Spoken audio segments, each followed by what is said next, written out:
the Israelis that are being held by the vile Hamas terrorists. As we speak, hundreds of them. We're talking about it every single day, and yet there's still incomprehensible Holocaust survivors and months-old babies and children and women and men. And here in Israel, of course, their loving families are in this hellish limbo. We want to turn now to Olgat. His sister Carmel and his sister-in-law Yarden were kidnapped by Hamas. Or, thank you for speaking with us tonight. How are you holding up 12 days later? Good night. Must to say, if you speak about me, so I am totally fine considering the situation. Because, I don't know, maybe it's my father and mother genes, but I'm focused on my goal to bring back my family, so that's the only thing that matters. So I'm totally fine just to do that. Yeah, operation mode. So when was the last time you've heard from or of Carmel and Yarden's whereabouts? So the last I heard from Yarden and Carmel was in Saturday morning, before the terrorists took them to Gaza. I talked with all the family. After all of my family kidnapped, so my father managed to rescue after he locked himself in the bathroom, and all others that kidnapped Carmel and Yarden stayed in the hands of the terrorists after my brother and Geffen managed to escape. So in my family, the countdown is 3 people out of 6 that been in there. I'm the 7th one. And the last time I heard, it's Saturday morning, but the last time I heard of them was still Saturday morning, because it don't have any attachment to what happened in the Gaza Strip. And between my kibbutz, Be'eri, to Gaza, there is 4 kilometers fence to fence.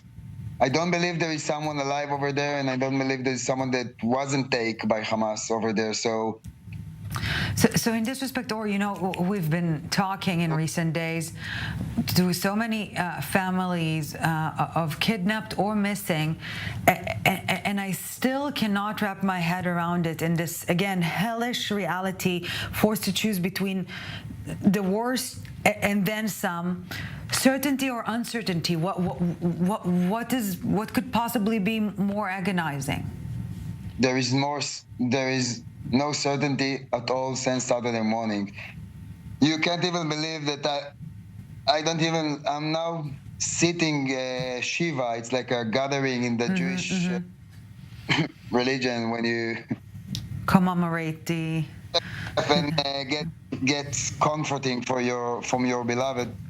And I don't even have a place of sadness in my heart, and I'm not even focused of mourning my mother right now, because it's so horrible, and I feel like I'm in a Netflix movie or something that anything beside that, I want family back, So as you can see in the videos, that's the way I was realized my mother was. I knew she was kidnapped because she didn't answer me, and I knew that in my own. But that video that you're showing up right now, that's the first indication. The first indication I got from my mother after I know terrorists are in my home. So you saw this video Saturday morning and identified your mother in this video? Or maybe Sunday morning, I don't remember. Wow. When, it's not that someone showed me, hey, that's your mother. That's my cousin found on Telegram. Incomprehensible. The end of the video, and it's not. There is a reason that you're not showing the end of the video for long, because you can see the people are lifeless. Speaking of life, you yourself, or from Be'eri, you're alluding to your father and mother's tough genes at the opening of our conversation. Born and raised there in this paradise turned hell, and you went back there a few days ago. Can you share with us What was it like? Can the flowers bloom again? Yeah, it's the feeling that I feel since Saturday morning. The physical visit didn't change because I saw the movies and I know what my father and my brother that are alive told me, and I know from other people from the kibbutz because it's really a big family. When I was in unknown situation in Saturday morning when terrorists in my kibbutz, I didn't talk only with my family. I talked with everybody else. Yeah.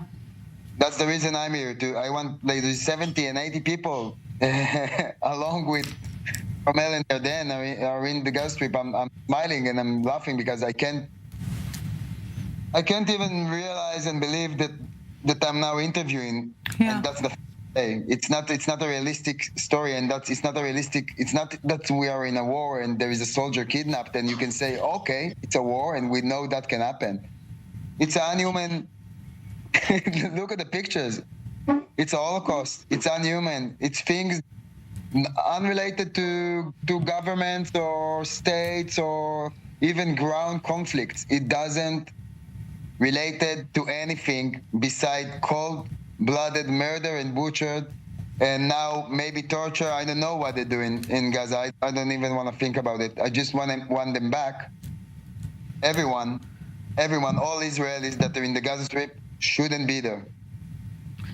Yes, that's an understatement. They should. Just speaking on what is happening in the situation, and it's horrible. But we're not speaking on what we can do to solve it. Like, okay, I want them back, but who's gonna bring them back? For myself, I can go back. I can't go back and bring them.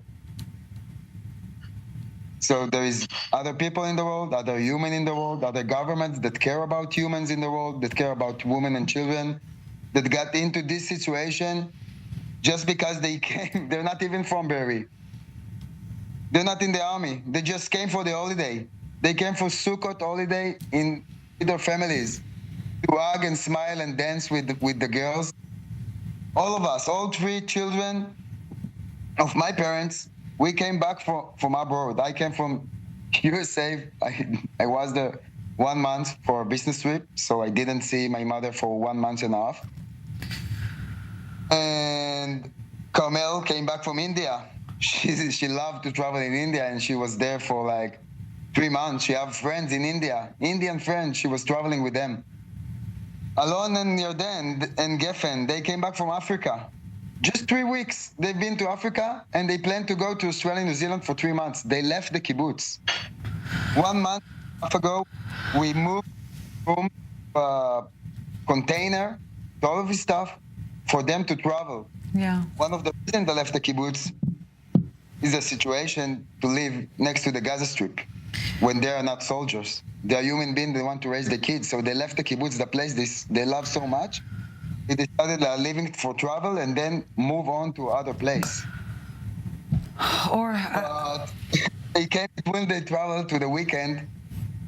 And all of you traveled all over the world, and home was the least safe place at the end of the day.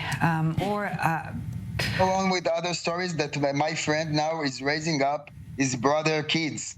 Right now, he's dealing with a trauma that is experienced there, and now he's raising other kids. And my friends from the first battle shift in the kibbutz that manage a fight for 10 hours, I can go on and go on. But I want to stay focused on the living, so please help us bring all of them back.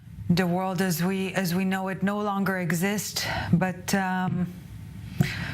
hopefully we'll be able to build a new one, a better one, and that your sister Carmel and that your sister-in-law Yarden. Put our weapons down and bring all the women and children.